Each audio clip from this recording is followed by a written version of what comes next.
snow.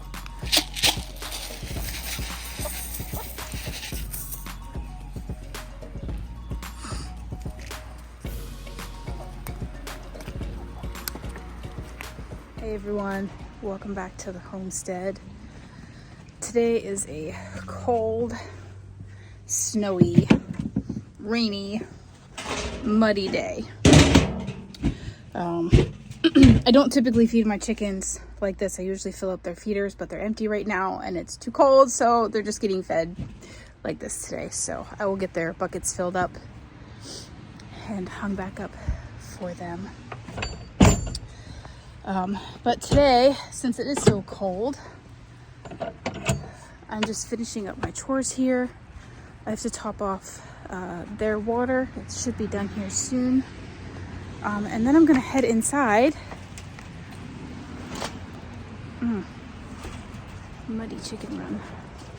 I will get some wood chips in here for them. I'm waiting for my wood chip guy to have a load for me, and then I can wood chip this and get rid of some of the mud for them because it is just off. They've got puddles and, oh, yep, I told you it would be ready soon. Time to go turn this off. But yeah, once my wood chip guy has a load for me, I will get this chicken run wood chipped and in a much better situation for these guys. All right, so I'm gonna get this hose turned off and wrapped up. My husband had this brilliant idea this winter. Instead of me hauling 5-gallon buckets around with a wagon trying to get everything filled up, I have 3 32-gallon trash cans that I fill up with water at least once a week. The bunnies are maybe twice a week, depending on the week.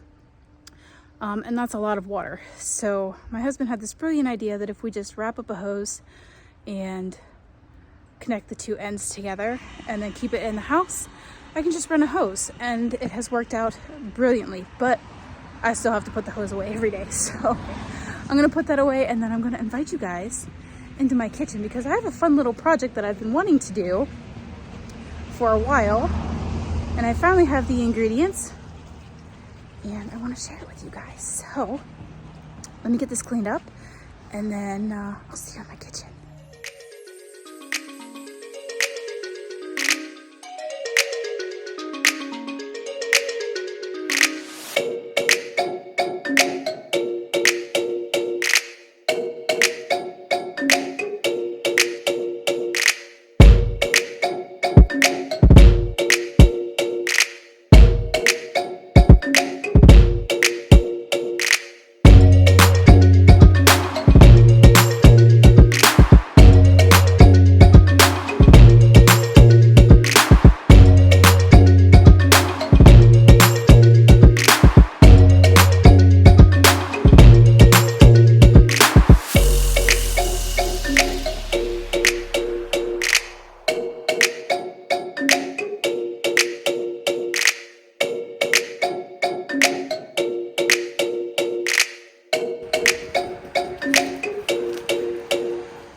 Alrighty guys, so now that my outdoor chores are all taken care of, I got my hose put away and all of the animals are fed, I wanted to bring you into my kitchen. So welcome to my homestead kitchen, and the project that I've been wanting to do for a while is make my own vanilla.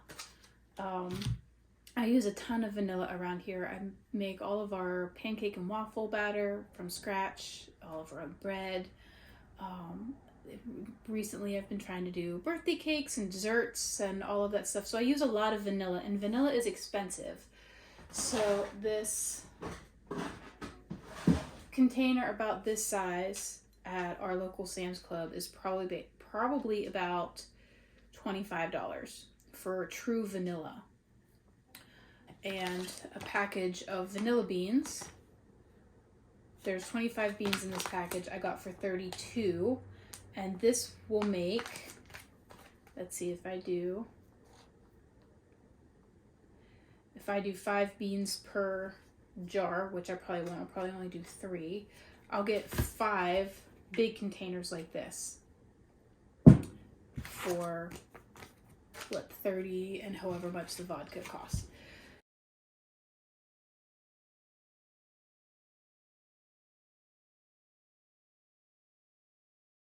So with me using as much vanilla as I do, making my own is going to be more cost efficient and just be better because I know what's in it. So what I'm using today is these vanilla beans. It's called Vanilla Bean Kings.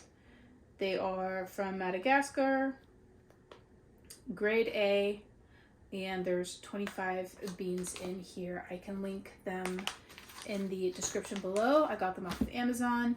And then I heard that Tito's vodka is the best for making vanilla. I've also heard that bourbon is a good one as well, but I'm using Tito's today. And then I'm going to be making 3 of these larger jars of vanilla, and then I have these smaller jars that I'm going to be pouring it in later for easier use because it has this nice little opening for easy pouring. So that is what I will be using later. So all you need to do to make vanilla is get yourself some vanilla beans and a quality vodka. And we're going to open this up.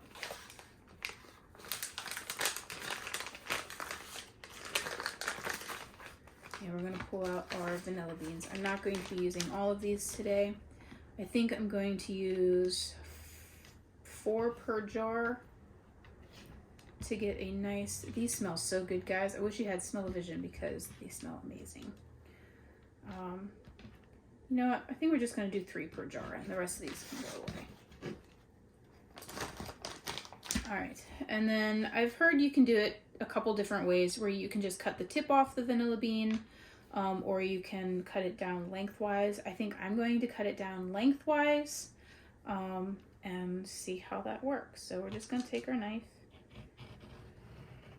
and cut it down the middle and plop it in our jar.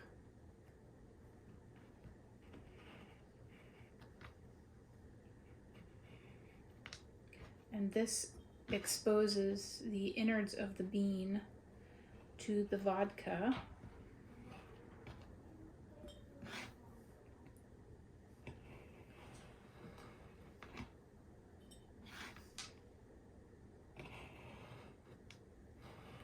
To infuse it with all of its vanilla goodness.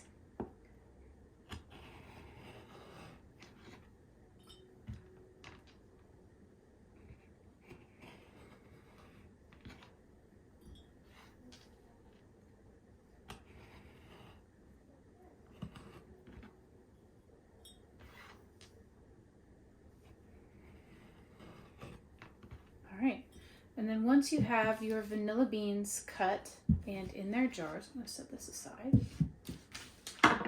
We're going to fill them with the vodka. So we're going to go ahead and open this up and just fill the bottles. I may not have enough vodka for 3 bottles.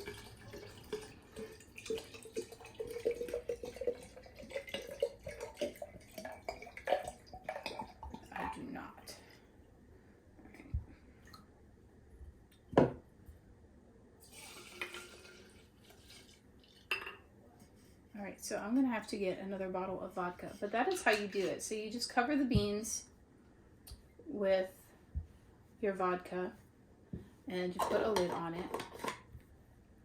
And then you're gonna wanna mark it. So,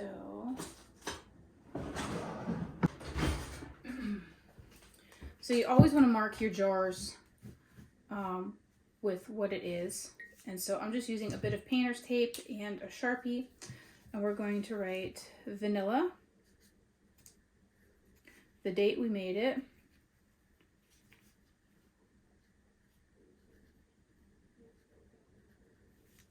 and I'm going to write that I made it with Tito's, so I know what alcohol I used to make it.